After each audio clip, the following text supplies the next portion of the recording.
Halo dari Sabang sampai Merauke, semoga semua sehat dan sukses selalu ya. Selamat datang di channel Stewino Art. Kali ini, kita akan membahas sebuah film animasi kolaborasi studio Pixar and Disney yang berjudul Onward, yang dirilis pada tahun 2020. Kira-kira, pesan moral apa sih yang bisa kita ambil dari film ini? Oke, tanpa panjang lebar, ini dia alur cerita film animasi.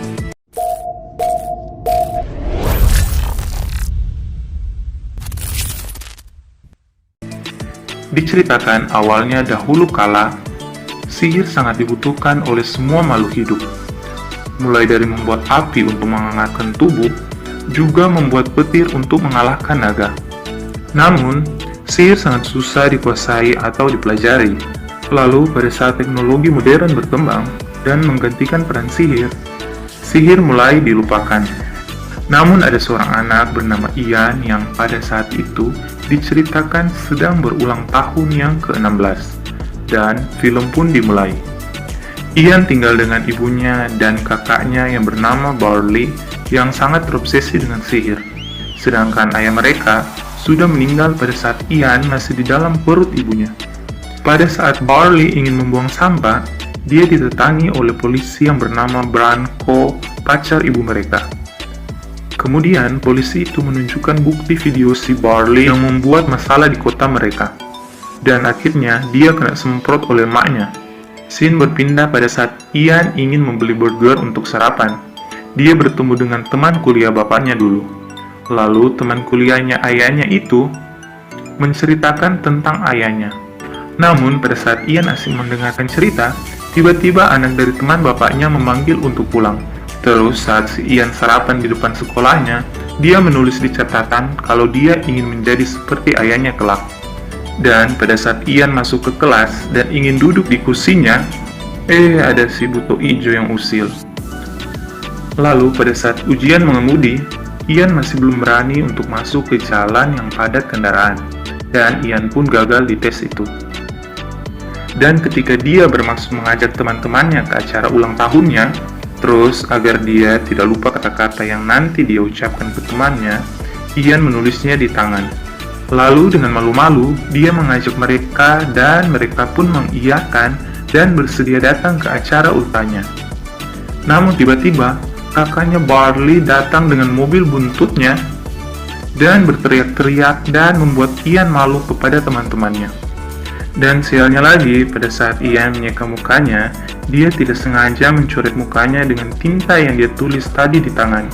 Kejadian itu membuat Ian semakin malu terhadap teman-temannya, dan akhirnya memutuskan untuk membatalkan undangan acara ultahnya. Di dalam mobil, Ian marah kepada kakaknya Barley. Sesampainya di rumah, di dalam kamar, Ian melihat foto ayahnya, lalu memutar radio kaset rekaman suara ayahnya. Lalu pada saat Ian di ruang tamu bersama ibunya berkata akan memberikan hadiah dari ayahnya kepada mereka berdua kalau mereka sudah berumur 16 tahun. Setelah hadiah dibuka, mereka berdua pun kaget. Ternyata berisikan tongkat sihir dan surat yang berisikan mantra untuk mengembalikan ayah mereka yang sudah mati.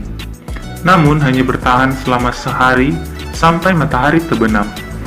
Dan untuk mengaktifkan mantra tersebut, mereka membutuhkan permata Phoenix. Namun, setelah Barley memasang batu permata di tongkat dan mencoba mengaktifkan mantra pemanggilnya berulang-ulang kali, namun selalu gagal. Hingga akhirnya, mereka menyerah dan ibunya coba menghibur kakak beradik itu. Pada waktu Ian sendirian merenung di dalam kamar dan tidak sengaja membaca mantra, tiba-tiba batu permatanya menyala dan menerbangkan benda-benda di ruangan tersebut. Barley yang datang kaget, lalu tiba-tiba sepasang kaki pun muncul. Namun, sihirnya tidak terkontrol dan membuat batu permatanya hancur. Setelah kejadian itu, mereka pun kaget karena yang muncul hanya setengah badan ayah mereka saja. Lalu, setengah badan itu mencoba mengenali mereka berdua lewat sentuhan kaki. Mereka berdua mencari cara agar badan bapak mereka menjadi sempurna. Singkat cerita, mereka bergegas untuk mencari permata Phoenix, yang petanya berada di kediaman Manticore.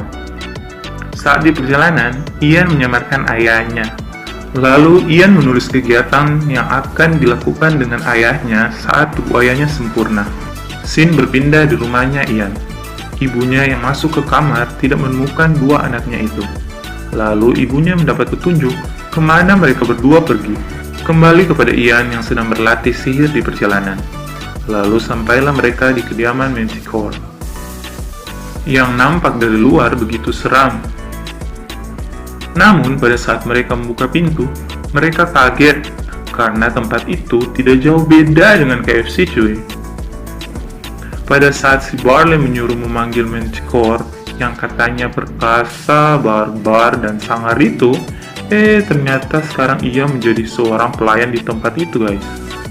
Namun setelah Ian berhasil meyakinkannya, si Manticore pun tersadar dan mulai mengamuk dan menghancurkan tempat itu. Sialnya lagi, peta yang mereka cari terbakar habis. Ketika mereka mau kabur dari situ, Ian menolong bapaknya dengan sihir. Di sini untuk pertama kali si Ian bisa menggunakan sihirnya. Di dalam mobil, Barley sangat senang karena adiknya ternyata seorang penyihir. Dan si Barley mendapat petunjuk kemana mereka harus pergi menemukan permata itu. Scene berpindah ke ibu mereka yang telah sampai di kediaman Manticore dan bertemu dengan si Manticore. Si Manticore mengatakan bahwa perjalanan yang akan dilalui Ian dan Barley akan berakhir di sebuah kutukan. Lalu ibu mereka menculik dan membawa pergi Manticore. Balik ke Ian dan Barley, tiba-tiba mobil yang mereka tumpangi kehabisan bensin. Dan Barley mendapat ide untuk membesarkan jerigen dengan sihir. Namun bukannya jerigen yang membesar, malah si Barley yang mengecil. Akhirnya si Ian dan ayahnya pergi mencari pom bensin terdekat. Setiba di pom bensin, Ian dikagetkan oleh geng motor peri yang barbar datang. Di perjalanan, Manticore menjelaskan soal kutukan penjaga permata yang mengambil bentuk seekor naga yang hanya bisa dikalahkan dengan pedang sihirnya. Tetapi saat emaknya bertanya tentang pedang itu, ternyata udah dijual sama Manticore. Scene berpindah ke Ian yang lagi mengisi bensin, dikagetkan oleh si Barley yang sedang berdebat sama salah satu geng motor tersebut. Ian pun segera mengambil Barley dan bergegas pergi dari situ. Namun sialnya kaki si bapak nggak sengaja menyenggol salah satu motor, dan semua motor pun terjatuh. Melihat itu, para geng motor peri pun marah besar dan mengejar mereka bertiga. Mereka pun lari terbirit-birit ke mobil. Setelah bersusah payah masuk ke dalam mobil, si Ian yang harus mengemudi karena si Barley masih mengecil. Terus si geng motor terus mengejar dan melompat masuk ke dalam mobil mereka dan menyerang Ian dan Barley. Untungnya si Ian menekan tombol AC mobil yang bertekanan tinggi dan membuat semua para peri terlempar keluar. Perlahan si Barley akhirnya membesar kembali. Baru saja terlepas dari geng motor barbar, sekarang malah mereka dikejar polisi. Mereka pun berhenti, dan si Barley lagi-lagi mendapat ide untuk membuat mantra penyamaran. Namun mantranya bisa bertahan hanya bila mereka berkata jujur. Dan mereka pun menyamar menjadi polisi Branco. Dan berhasil pergi dari situ sebelum ketahuan. Mereka pun mampir di suatu tempat dan bertengkar karena si Ian mengatakan kepada polisi kalau si Barley kakaknya orang yang gagal.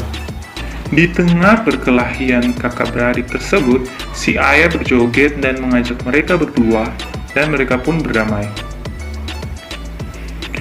Balik lagi ke emak mereka yang sedang menawar untuk membeli pedang yang dijual kembali dengan harga yang sangat mahal. Dengan bantuan Manticore, pedang berhasil didapatkan. Scene berpindah ke Pak Polisi Branco yang mengikuti jejak mobil si Ian. Waktu si Ian dan Barley kasihan ngobrol di jalan, mobil mereka hampir saja masuk ke dalam jurang yang tak berujung. Dan di seberang jurang, ada jembatan gantung kuno yang tuasnya berada di seberang jurang. Dan si Barley menyuruh Ian untuk membuat mantra jembatan ajaib. Dan untuk berjaga-jaga, si Barley mengikat Ian dengan tali. Pada percobaan pertama, si Ian gagal dan terjatuh. Lalu pada percobaan kedua, dia berhasil melangkah melewati jurang, tapi naas di langkah terakhir, dia hampir terjatuh karena menyadari bahwa tali sudah dari tadi terlepas. Untungnya, pas terjatuh, dia berpegang di sebuah batu dan memanjat ke atas. Dan akhirnya, jembatan pun bisa diturunkan dan dilewati mobil mereka. Namun di waktu bersamaan, datanglah si Pak Polisi Branko dan memaksa mereka untuk kembali pulang. Namun, si Ian langsung tancap gas dan keluar dari tempat itu. Dan mereka pun dikejar oleh mobil-mobil polisi. Dan sialnya, jalan yang mereka lalui adalah jalan buntu.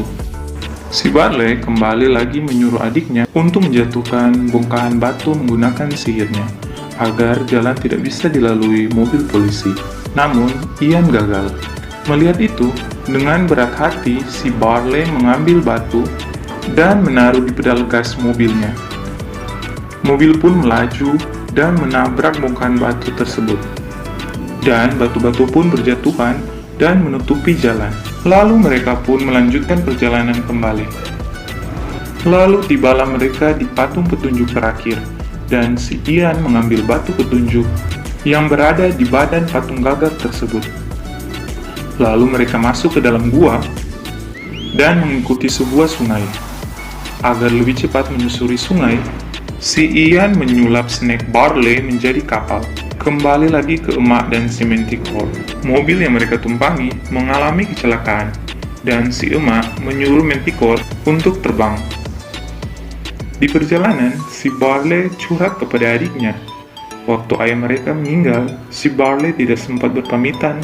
Lalu di dalam lorong, mereka bertemu agar-agar hijau yang menghancurkan apa saja yang disentuh atau dilaluinya. Mereka pun lari menghindarinya. Lepas dari agar-agar penghancur, mereka hampir tenggelam. Untung mereka ditolong oleh sepasang kaki ayah mereka. Lalu mereka pun memanjat ke atas. Alangkah terkejutnya mereka, ternyata mereka malah sampai di depan sekolahnya si Ian. Kemudian, si Barley mencoba mencari petunjuk, namun adiknya Ian malah menyalahkan kakaknya karena merasa perjalanan panjang yang mereka lalui hanya sia-sia. Lalu, Ian pun pergi bersama ayahnya. Si Barley tidak pantang menyerah dan berusaha memecahkan teka-teki. Ian begitu marah dengan kakaknya, lalu mengingat kembali masa kecil mereka. Ian pun sadar dan berlari kembali ke Barley. Kemudian si Barley mendapat petunjuk. Setelah memasang serpihan batu terakhir, permata Phoenix pun muncul. Lalu Barley mengambilnya, namun muncul juga asap merah kutukan yang mengambil barang-barang di sekitar situ dan berubah bentuk menjadi seekor naga. Lalu naga itu mengejar permata yang dipegang Barley. Kemudian si Manticore dan emak mereka datang dan membantu melawan naga itu. Lalu Ian memasang permata ke tongkat dan mengucapkan mantra. Melihat emak dan Manticore kalah, juga matahari yang akan terbenam, kemudian Ian memutuskan untuk melawan naga tersebut, dan pertarungan epik pun terjadi.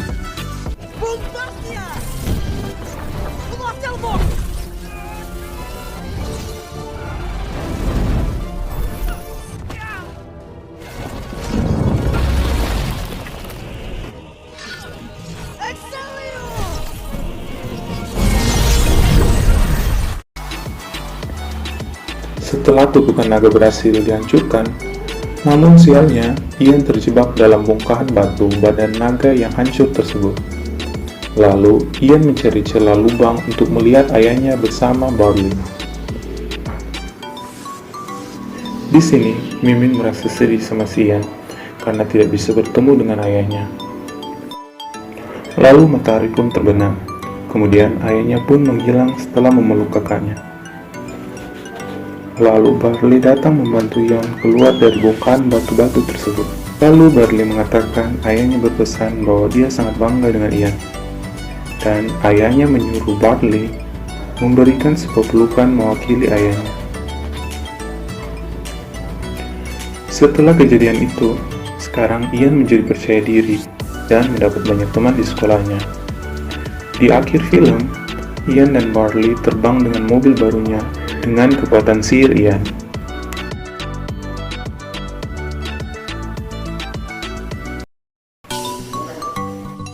Dari film ini, kita bisa belajar arti kasih sayang keluarga dan pengorbanan untuk bertemu orang yang dicintai yang telah tiada. Jadi, selagi orang yang kita sayangi masih ada di dunia, jaga, sayangi, dan hargailah setiap detik bersama mereka.